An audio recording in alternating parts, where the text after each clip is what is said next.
How's everybody doing? Tinkering with Harleys. I want to thank everybody who has subscribed. I greatly appreciate it. And if you're watching these videos and enjoy them, by all means, please subscribe. Well, it's been about 3 months since I put a video out, and that's because of our medical stuff and all that. And I want to thank everybody with the supportive comments they sent me during that time. I've really been laid up since about June where I couldn't do anything.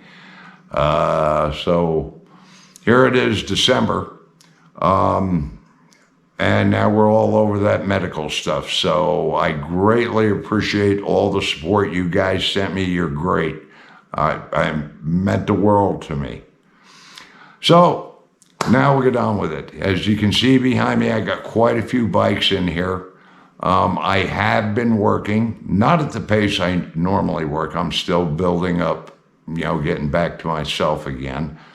And I haven't videoed any of what I've been doing because it's duplicates of videos I've already made, and there's no point in making videos on something I haven't made, or I have made already, I'm sorry.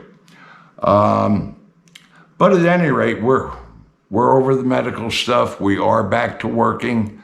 And we did do one thing that I have never done before. And I'm going to show you that. A very close friend of mine bought a Honda Rebel, a 2009 Honda Rebel, got an outstanding price on it, only had 4,000 miles. The problem is it was sitting for 10, 11 years. And when a bike sits for 10 or 11 years, it's got quite a few problems. So we were working on that, had to go out and get a service manual for it because I don't know anything about Hondas. So we worked on that, and I want to show you this bike because this bike really did impress me. So, and then after I show you that, we're going to get on to what we're going to be doing. So we'll get to showing you that bike. Okay, now this is the Honda Rebel I worked on. And like I said, it sat 10, 11 years. No gas in it. Tank was rusted inside. That was about a 3-week project to get that cleaned out. Had to rebuild the carburetor. Had the original tires on it. That all had to be changed. Transmission wouldn't shift right. We got that fixed. And I'll tell you what, when I'm done with it, I was truly impressed with this bike. I mean, it's only a 250, but it's a clean, sweet looking bike. And it runs really, really strong. We put a Daymaker in it for the headlight.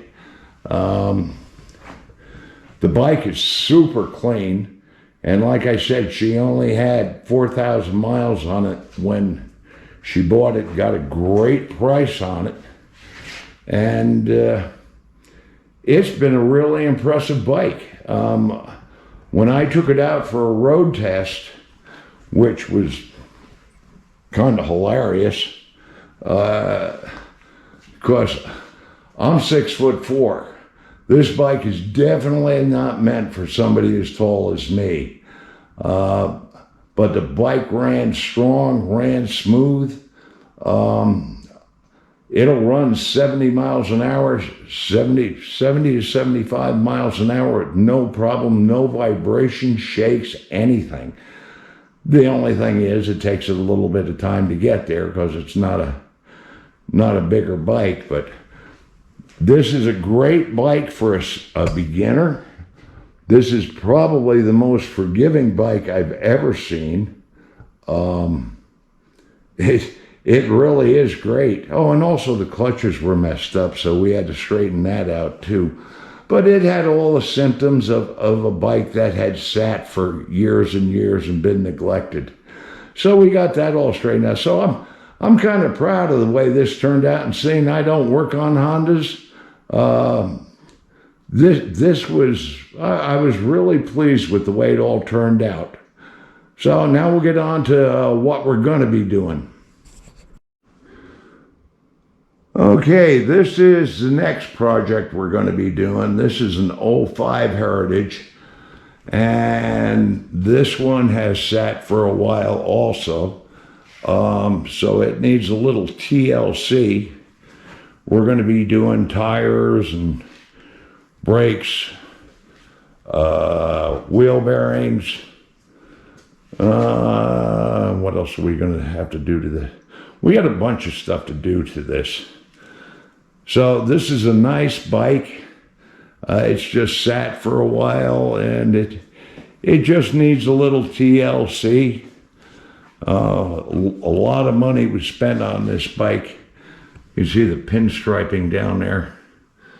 Yeah, maybe you can't, I don't know. But it's a nice bike. So this is going to be the next project, and this is the one I'm going to be doing the videos on. So on that Heritage, like I said, we're going to be doing tires, wheel bearings, brakes. God, I can't remember off the top of my head how much I have to do to it, but it's going to be here for a good long while because it does need a lot of work. Which brings me to some of the requests that I've gotten for work. I've had requests for showing, for doing wheel bearings, and we're going to show you how to do the wheel bearings on this. And I don't think I've done a video on brakes, so we'll do that. And whatever else I haven't made a video on with this bike, we'll make a video on it. So we're going to get a bunch coming up here. So we're busy, and I got 2 more bikes yet coming in here. So which those will be videoed. One is a 91 FX with a 124 S&S in it, which that's a monster. So I just figured I'd bring everybody up to speed, let everybody know I am alive and well, and the videos are going to start to roll out again here pretty quick. So again, thank you for all the support, and until next time, everybody be safe out there.